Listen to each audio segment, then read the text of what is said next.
Hi, I'm Dr. Renee Hackney. Welcome to part 4 in our series on managing tantrums. In the first part, we talked about a few basic things to know about tantrums. In the second part, we talked about long-term prevention, which was teaching emotion language and teaching ways to calm. In part 3, we talked about looking for triggers and the role of triggers, as well as looking for cues and how to chart that behavior if you're unsure. Today, we're going to talk about having a plan. When reading about tantrums, the psychologists tend to fall into two categories. I'm going to call them a Camp A and a Camp B. They have very different plans for parents on how to manage once the tantrum starts, and I think either one is completely fine. It's just what fits your family, kind of what feels comfortable, what works best for your child. Both camps say, stay calm yourself. Now this may be that you have to leave the room, this may be that you have to turn away from, but you want to stop glaring at your child or stop adding emotional fuel to that fire. So the idea, if you can calm yourself down, all the better. There is a book, Scream Free Parenting by Runkle. Scream Free is all one word, Scream Free Parenting by Runkle. It is a really good book about how to calm yourself down before you move into parenting. So if you feel like you're just not calm, especially around tantrums, that book may be helpful. So I'm going to start by talking about Camp A, and this is a little bit bigger group of psychologists, and their plan when the tantrum starts is ignore during, neutral after. That mantra, ignore during, neutral after, really hard to do actually. Ignore during means stop talking, your language wasn't helping anyway, stop glaring at them, you're just adding some fuel to that fire. Make yourself busy. Once the tantrum starts, pull yourself out. That's ignore during. And then neutral after means as they start to catch their breath, as they start to calm down and move forward, as they start to you say, hey, let's go see what's for snack, or let's go get the toys cleaned up. You're just picking up where you left off as if nothing happened. You're moving forward and helping that child move forward from the tantrum. So ignore during, neutral after. And that neutral after, you reconnect as they're starting to calm, as they're calming down, not 25 minutes later. You want to let them know the calm is the place to be. And in neutral means as if nothing happened. You're not paying any attention to the tantrum. Ignoring during, neutral after, move forward. If you're on your way into a discipline exchange and the tantrum and now you let it run its course, you ignore it during, neutral after means you pick up where you left off. You're back to that discipline exchange. Ignore during, neutral after, it assumes that the tantrum itself is costly to the child. Their eyes hurt, their head hurts, they're tired, they're frustrated by the tantrum. Costly and completely ineffective changes nothing. That should self-correct. That should go away on its own a bit faster. So costly and ineffective, you make it ineffective by ignore during, neutral after. There was a study, a big study actually, that came out about 4 years ago now. In this study, they mic'd hundreds of 2-, 3-, and 4-year-old children trying to catch all this tantrum sounds. And what they found is when tantrum starts, there is an angry cry, there is angry vocalization, angry noise. And as a child moves through the tantrum, they gradually get to sadness. And once they're at sadness, they're pretty much out. So angry down through sadness and out. And they said what parents could do in that study to help children get to the sadness and out was absolutely nothing. That parents who discipline during, parents who try to distract during, parents who comfort and love during, they rev kids back up into the anger. They just keep them there longer.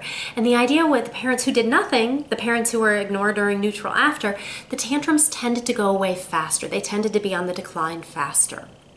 So that study was suggesting this Camp A being the way to go. There's another group of psychologists that say we don't like Camp A. Don't be Camp A. So Camp B, their mantra is empathy and help. And they say you can give empathy and help all together, or you can give empathy first and then help. So that's where I'll start, empathy first and then help. So you've done all your prevention, child is now tantruming. They want you to give empathy and more empathy. You can come back every few minutes. I know you're angry, you really didn't like that. I can tell you are upset. And it's letting them know the emotion is okay. And after a few minutes, you might say, I see you're having trouble calming down. I will rock with you to help you calm, or I will pat your back, or I will sit with you. But you're doing one way to help them calm, for several tantrums in a row. It's not 16 ways to help them calm down because that's just a big game, and it's not a different way to help them calm down to every tantrum. You're picking one way to help them calm down, and you're doing that in a consistent way. So it's empathy and then help. Now, if you put it all together, it would be empathy and help. And so you've done your prevention, child is now tantruming. They want you to give empathy and help. I know you are frustrated. Here, I'll sit with you and help you calm. And you're patting their back or doing whatever they're doing. Again, one way, but you give empathy and empathy while you're helping them calm. It's still a consistent response. It's empathy language and helping language. You're not doing lots of different things. That idea with that consistency is you're letting your child know the emotion is okay, and I'm here with you through the emotion. And as they calm down, they also want you to pick up in neutral and move forward. Now, when I say pick up in neutral, for either Camp A or Camp B, that doesn't mean ignore the tantrum altogether. You can make a little mental note of what was the trigger so that you can coach it later. You can make a mental note of if there were any cues so that you can better see it coming.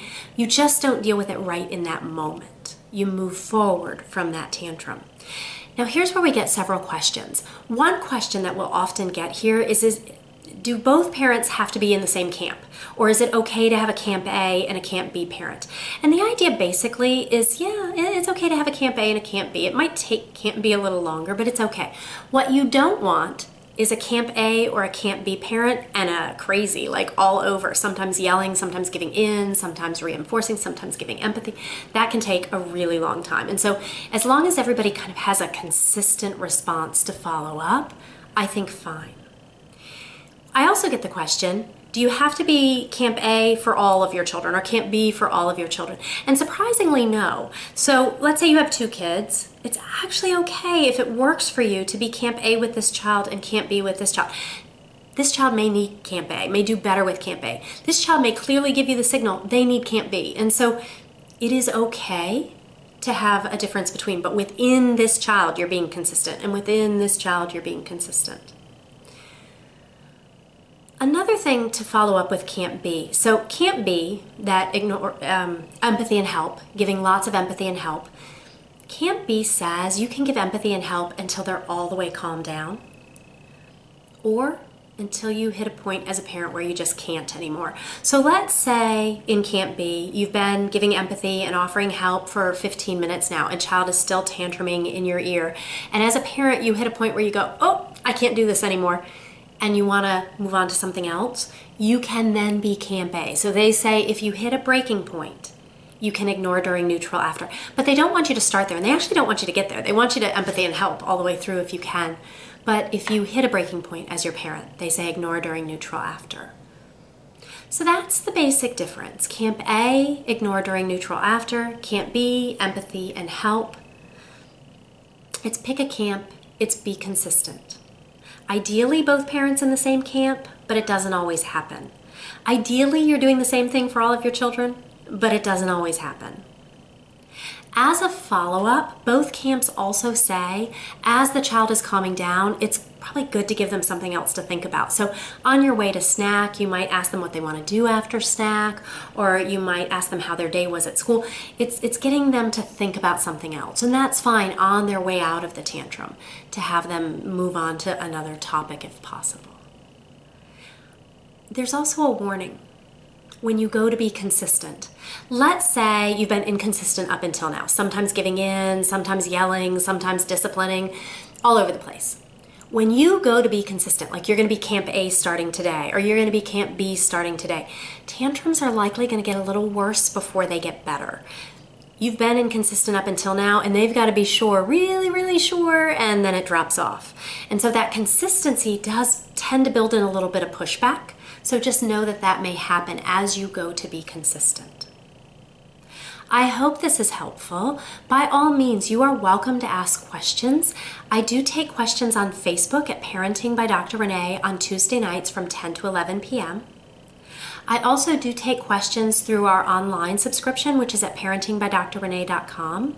There are a few Q&As there monthly. I also do consultations, and that would be by emailing Dr. Renee at parentingplaygroups.com, which you can find on our website. I hope this is helpful. Thank you.